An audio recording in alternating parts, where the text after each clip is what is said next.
Kalau kalian merasa tertinggal, atau kalian merasa bahwa, oh ternyata BMW saya itu murah. Atau kalian merasa, oh ternyata Mercedes saya kurang keren. Maka ada yang salah dengan kalian. Kenapa? Ini adalah paradoks kenapa kita susah berhasil di stock market. Karena psikologi yang kita bawa waktu kita kecil, psikologi yang kita bawa waktu di kehidupan sosial kita terapkan dalam kehidupan investasi kalian. Sebenarnya,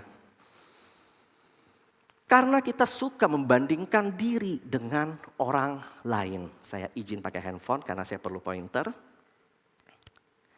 Jadi tanpa sadar, kesuksesan kita justifikasi dengan standar yang bukan diri kita sendiri.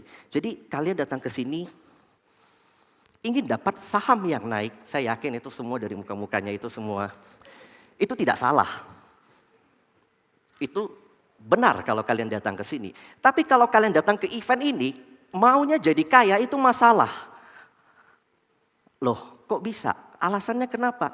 Karena ketika kalian berpikir ingin menjadi kaya, atau kalian ingin, aku harus dapat next money, biar saya seperti Andri Hakim. Kalian kirim pesan ke semesta, bahwa saya masih belum seperti Andri Hakim. Bahwa saya itu masih miskin. Damn, David Noah punya INKP. Gue juga harus punya. Artinya apa? Artinya saya ketinggal dengan David Noah, betul? Wah, saham ini hari Senin nanti ada saham yang naik 20%. Inet contohnya kemarin kan ARB. Hari Senin naik 20%, kalian langsung beli. Gue bisa ketinggal, gue HK aja deh. Apa pesan yang kalian kirim ke semesta? Kalian takut tertinggal. Wah, saham gue koreksi ini saya salah, bukan 10%, mungkin 100%. Saya nggak tahu kalau 100% kalian masih hold atau enggak. Belum jual, itu artinya belum rugi. Kalian kirim ke pesan ke semesta bahwa ambillah resiko setinggi-tinggi mungkin. Apa kesamaan dari 4 hal ini? Kalian berinvestasi diiringi dengan ketakutan. Energi investasi kalian itu bukan datang dari keberlimpahan. Dan itu yang membuat kenapa kebanyakan orang gagal di stock market. Kenapa banyak orang gagal berinvestasi di pasar modal? Alasannya karena begitu banyak ketidakberhasilan bukan karena sahamnya salah, tapi kita yang belum siap. Pertanyaannya, seberapa siap kalian?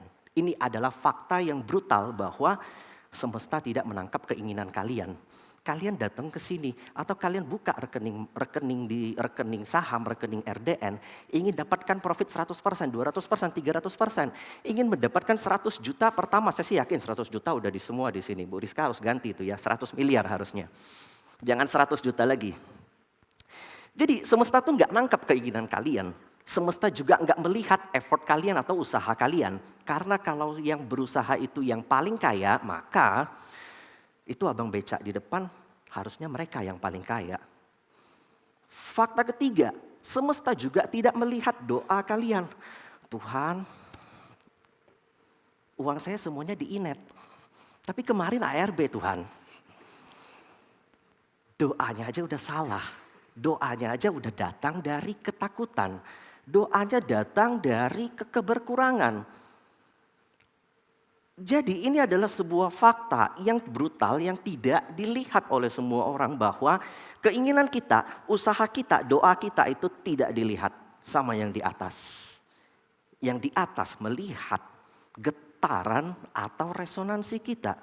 Getaran dan resonansi ini bisa saya asosiasikan sebagai perasaan yang sayangnya kebanyakan orang tidak menggunakan itu. Jadi vibrasi, frekuensi yang harus kita pancarkan kepada semesta itu harus datang dari keberlimpahan. Dan itu alasan kenapa anak orang kaya banyak yang tidak berhasil. Tapi ada kebanyakan orang yang terlahir dari desa atau dari kampung bukan dari kota besar. Tapi mereka bisa setara dengan mereka yang memiliki pencapaian luar biasa.